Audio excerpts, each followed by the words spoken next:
স্মৃতিতে আটকে রইলাম।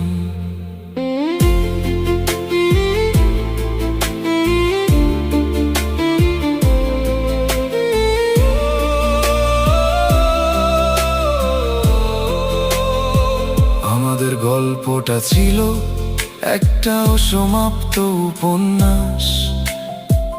শেষ পাতায় এসে তুই বদলে ফেললি চরিত্রের আভাস।